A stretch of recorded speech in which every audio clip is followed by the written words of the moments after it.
And Dr. DeLeo, will you do the honors, please?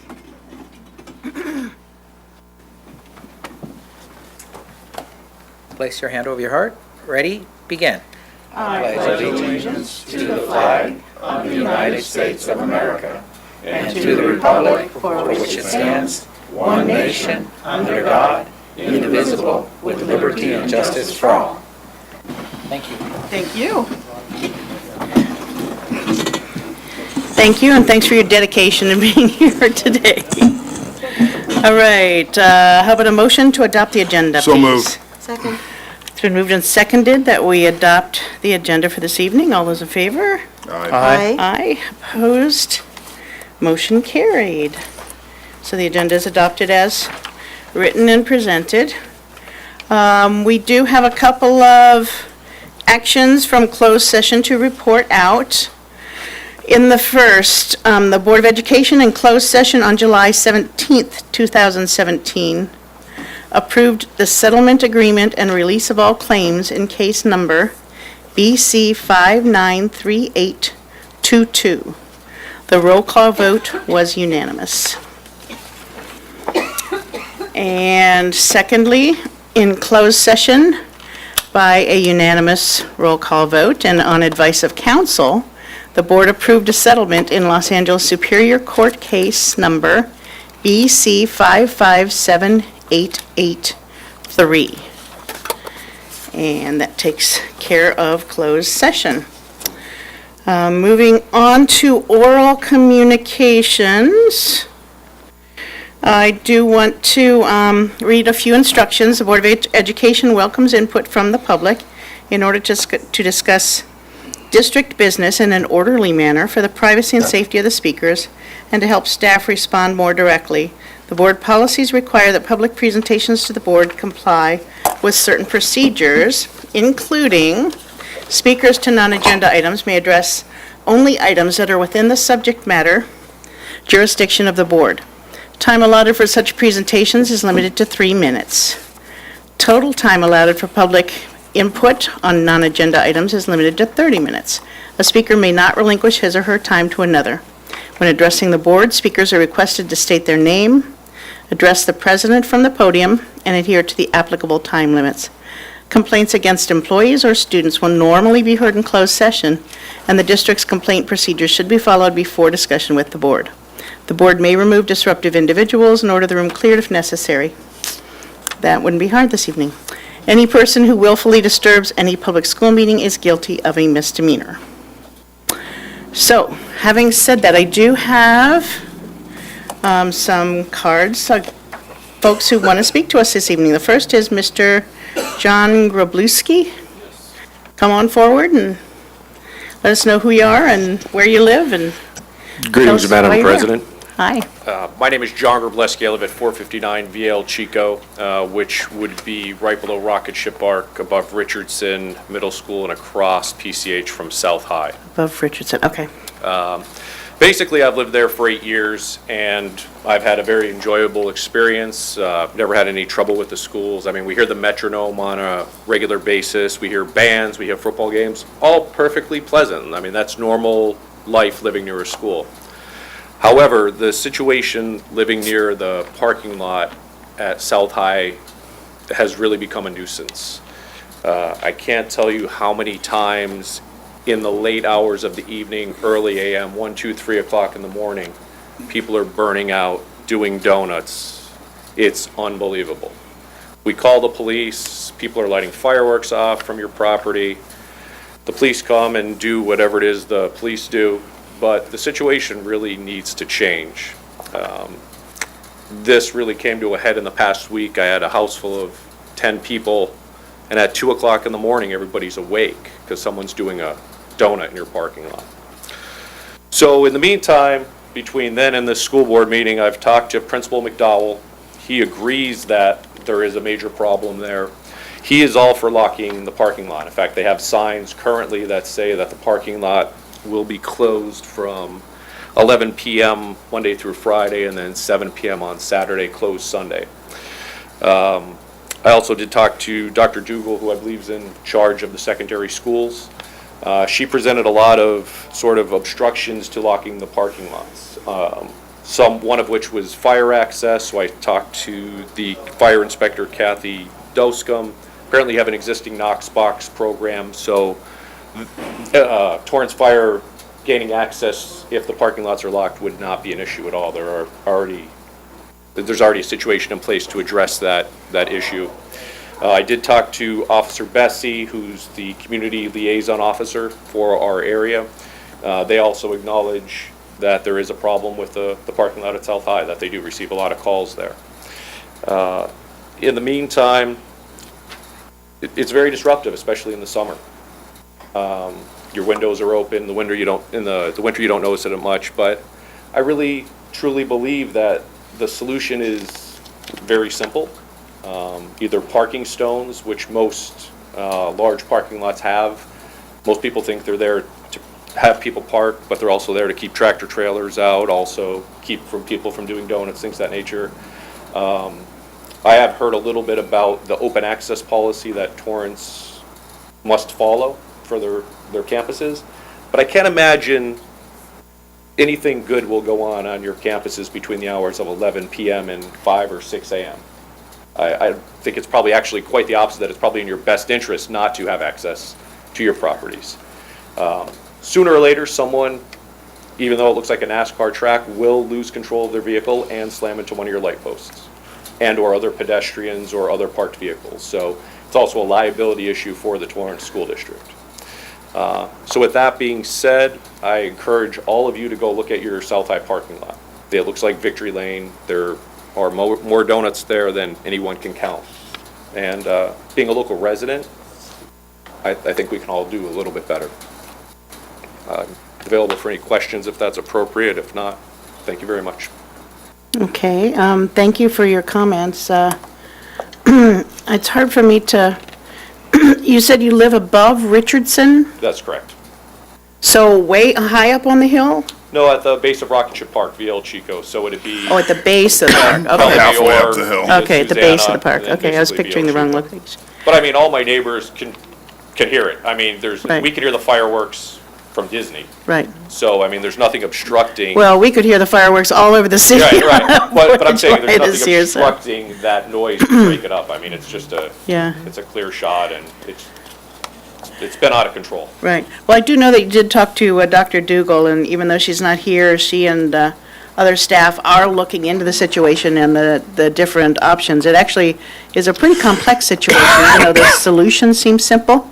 So they are looking at it, and I hope we'll be getting back to us as well as to you very soon. Dr. Manna, did you have anything to add to that? Yes, thank you, Madam President.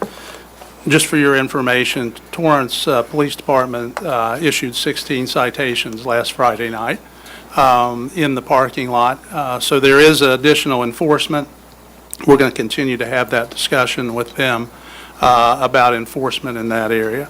But as you know, Dr. Dougal's on vacation. Dr. Stowe was on vacation last week, so it'll be getting together with those folks with some other ideas, some of which the speaker just discussed. Right, right. Okay. Anything else from anybody? If I could add one more point in response to Dr. Mannon. While it's fantastic, typically that we have a great police department, they come out, by that point you're already awake.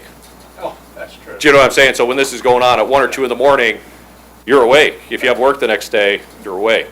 So I do believe in this scenario, risk mitigation and proactivity is better than reactivity as far as the policing part goes and eliminating the problem. So thank you very much. Okay, thank you. Thanks for the information. Our next card that I have here is from Deborah Bush. Come on forward. Thanks for joining us. Thank you. Good evening, Madam President, members of the board, and cabinet. Deb Bush, President of the Torrance Teachers Association, 1619 Cravens Avenue. On September 19th, 2016, I stood before you to sunshine our bargaining proposal.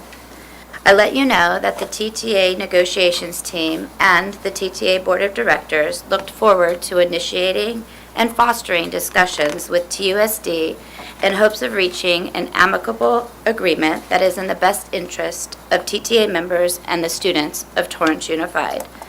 Over the years, we have worked diligently to build relationship with members of the school board and district to help facilitate open communication. Good faith bargaining is something that TTA strives to achieve while at the bargaining table. We are committed to a fair and agreeable resolution on a contract that expired 2 years ago. As we know, the LCAP is a plan that shows the direction of where our district is going to ensure the achievement of all students. It also includes and states that one of the top priorities is the retention of teachers. Committed funds for ongoing PD is great and welcomed by teachers who are always interested in improving their craft. However, PD alone does not give teachers anything to help their current need of stability for them or their family. After 10 days of negotiations, we are going back to the table on August 22nd to continue the work that we started in October in hopes of agreement that is best for teachers, students, and the district. Our goal is to reach a tentative agreement that our members can ratify in early September. So thank you. Thank you. Okay, thank you. And last but certainly not least is Julie Schenkel from TTA also. Good evening, Julie Schenkel. I am TTA's State Council representative, and I am also on the Board of Directors. I wanted to echo Deb's sentiments in that we have had a long history of working together in this district. We've worked at the negotiations table to solve a lot of problems that have come up in the past, and I know that I personally have worked with many of you, having conversations one-on-one. We believe in ensuring our students have the best possible learning environment in this district as teachers. And we also know that a teacher's work environment is a student's learning environment. We've had administrators the last couple of our board meetings openly acknowledge that you guys are asking teachers to do more and more and more within the time of the day that they are given. Our teachers have really fulfilled their commitment abundantly. How many gold ribbons do you need? How many national and state rankings do you need to know that teachers are committed to doing what's right for students in this district? But yet, we don't feel like that's how we're being treated. We have come to the bargaining table this year, like every other year, to work together to solve the problems of this district. In 2009 and 10, when the Great Recession hit us so hard, who did you come to help solve your problem? You came to us, because we were the only place that you could come. We knew it was going to be hard. And yet, here we are in a year where we are not laying off people, but yet they're getting letters saying, hey, there might be some layoffs, but yet we're still hiring people. You guys hired people at the last board meeting that were not necessarily, you got new positions that are being flown. We're not talking about transitioning new people into old spots. We have new positions in this district. And so when we see that kind of, it's just really frustrating to know that we have teachers that are coming to us fearful for their jobs, saying there's going to be layoffs again, there's going to be layoffs again, and yet we can't even seem to agree on anything other than we're doing more with less. We're doing more with less. That's what we've been asked to do. That's what you're asking us to do. We are going to be going back to the negotiations table, and we're going to continue to come to you guys in good faith, because that's what we believe is the right thing to do. We believe in what we do. We have never skirted our responsibility in that way. We know that some harder times are coming. We know that you guys self-qualified your budget this year. We understand all of that. We also know that you have money there. We know that there's money in line items. Budgets are plans. We see where the money is. We are asking for you in years where you are expanding. I mean, this past school year, you had new administrative positions, you had new classified positions, and yet we get teachers who are getting layoff notices, and that tells us that there's a potential class sizes going up. That's what that indicates to us. Is that the message you want to send to the teachers who have been working so hard for you? We're just asking you to remember that teachers are central to the mission of ensuring that students succeed in this district, and the teachers have been committed to that from day one. We are asking you to help us in mitigating that kind of burnout workload that you're putting onto teachers. We're asking you to help us in sitting down in good faith to solve the problems of this district. Thank you. Thank you. Appreciate your dedication to our students. Okay, you want to pass those down, please? That brings, anybody else? That's all the cards I've got. That brings us to the consent agenda. I'll make a motion to approve consent items 11, 12, 13, 14, 15, 16, and 17. I will second that. Okay, it's been moved and seconded that we, I think, essentially approve all of the consent agenda through 17. All those in favor, say aye. Aye. Opposed? All right, motion carried. Check out the items on the agenda, folks, if you're interested. There are some important things there. Board calendar. The calendar is in the agenda with all of the events and timeline for things coming up in the next school year, so check that out. And now comments from Board of Education members. And beginning that will be the report from the board representative to the SoCal Rock, and that is Mr. Wormers. I think since we've last met, we haven't had a meeting, but we did have a subcommittee meeting and discussion about what the future of SoCal Rock will look like, including possibly a charter school or independent study school or things along those lines. I tried to point us to the fact that the best way to improve SoCal Rock's standing is to increase the number of students that come from the JPA districts. In that light, I met with Mr. Marisucci today to talk about the funding that he worked on. We've got some work ahead of us here at SoCal Rock, but we have a breathing room with the funding we got, so we'll see where it goes. And that's it? That's all I can really talk about right now. Are you folks still meeting over the summer, or are you, We're supposed to have a meeting on August 17th, but I don't think we're going to have a quorum. For example, I'm going to be out of town. okay. Okay. Anyone else, any comments, questions, issues? I do have a few classified employee anniversaries that I did want to identify here before we finish the meeting. There are quite a list, actually, of folks we tend to hire during the summer. For 10 years of accredited service, we have Mario Cano, Marisol Caraccio, Rosa Chung, Jesus Estrada, Henry Garcia Palencia, Robert Iban, Angela Leyva, Steve Montian, Philip Kwan, Garrick Sato, Mayumi Taruya, and Olivia Zamites. So those folks were 10 years of work for our students and with our schools.